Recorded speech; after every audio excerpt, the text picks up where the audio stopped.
The Enticer Leech has been proven to be a great fly on lakes for several years. Brent keeps evolving his best patterns to become even better than their predecessors. Make sure to check out the fly tank with Brent. Well, good day, folks. Today I'll tie up my Enticer Leech. Now, this is a fly.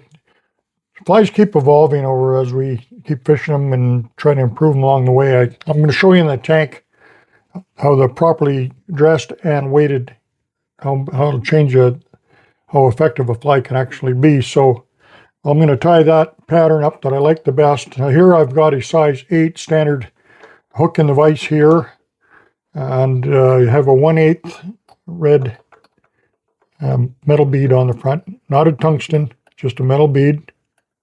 I'll dress the shank with some red thread. Now the tailing material, now here's a super saddle here, a nice black saddle here for many purposes, mostly dry flies. You get on the back of these saddles, you get some really nice big webby hackles, and there's some real good uses for them. And this fly right here, you look at all the base of this feather right here, this is like marabou. It's nice and soft, it'll breathe really well, and that's my tailing material right there. It's going to look a lot better. It's got a little iridescence to it. It'll swim, and it's durable. Really good material. So don't overlook some of that. You'll be looking for marabou and stuff. That is a nice, and you don't need much more than that for a tail. Nice and slender. The trouble is with leech flies or leech patterns is they're always overdressed. Very seldom. I see when it's dressed thin. So easy to do. Now this is some small red wire. You can use other colors, but I like the red. Put a half inch on there for now. I'll bring in some of this Magnum Flashabou, holographic Flashabou. This is in black. I'll just take one strand, double it over. Get the ends so they're pretty much the same. Tie that on.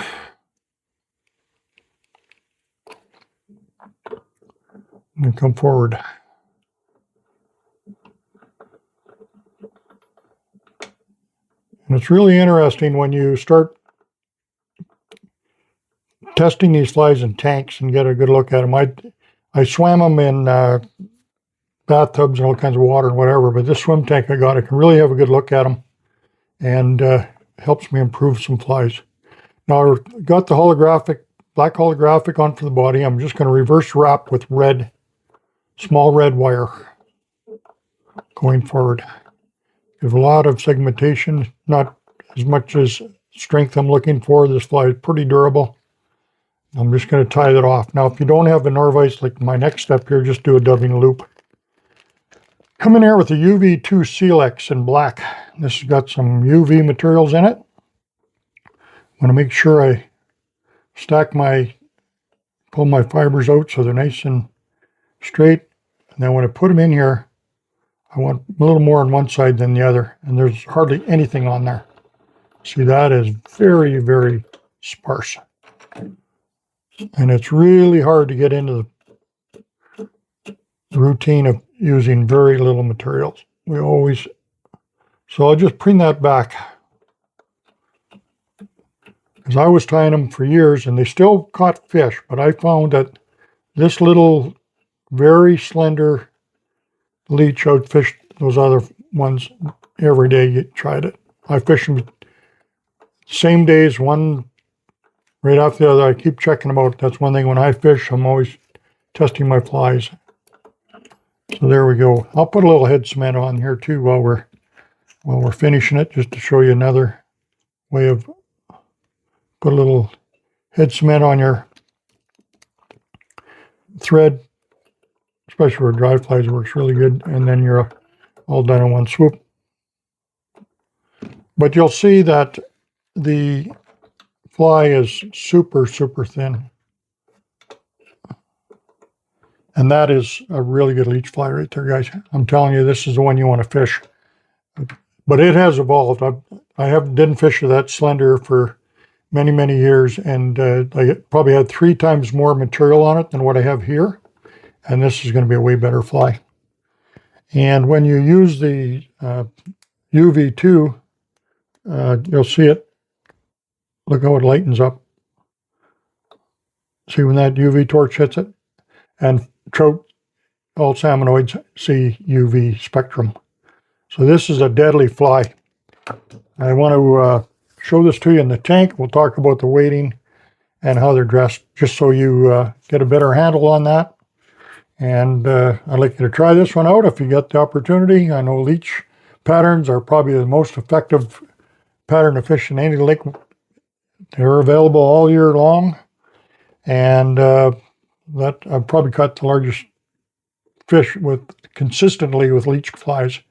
And this is not a big fly. It's a size 8, but it's only how long is it? It's just a little rascal. It's only about 1.25 inches long, 1.5 inches, I'd say at most.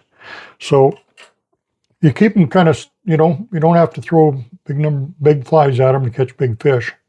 But I do want a good big wide gape on it, a nice sharp hook, and you're in business.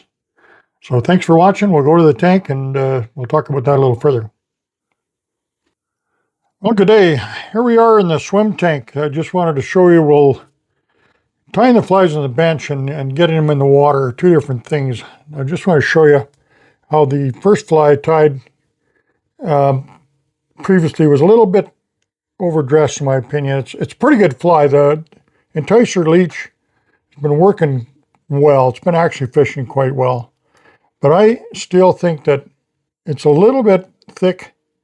I mean, that Leech is a lot thinner than most you'll see, and it fishes quite well. I would not have too many problems with it, but I'll tell you, when you can improve them, like here's a fly right here that is a lot thinner. I've just taken probably 1/3 of the material, and I like the profile much better, and the way it swims, that one's an improved fly, and this is the one I'm tying for you. Now here's another one that I've taken the same bead, the 1/8 bead, and I put 8 turns of lead in behind it. What ends up happening is we get too much weight and these flies don't function properly. It's more like a jig. It'd be probably a fly that you'd throw like something like that for a bass, and something that's feeding off the bottom, right? Hopping along the bottom. And I mean, if you stripped it really quick, it would probably behave all right, but leeches, we don't want to always rip them.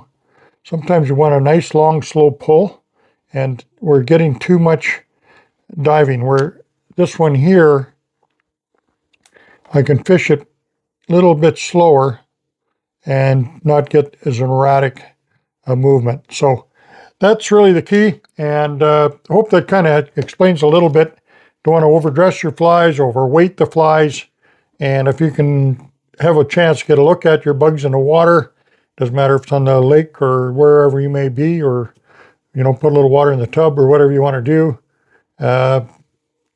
Check them out. It's really important, and remember, flies they operate different in the water than they do in the vise when they're dry. So you're going to see the colors change and all kinds of the things that you might want to be aware of. So thanks for watching, and we'll catch you again real soon. Thanks for watching Brent's Fly Fishing Instructional Series.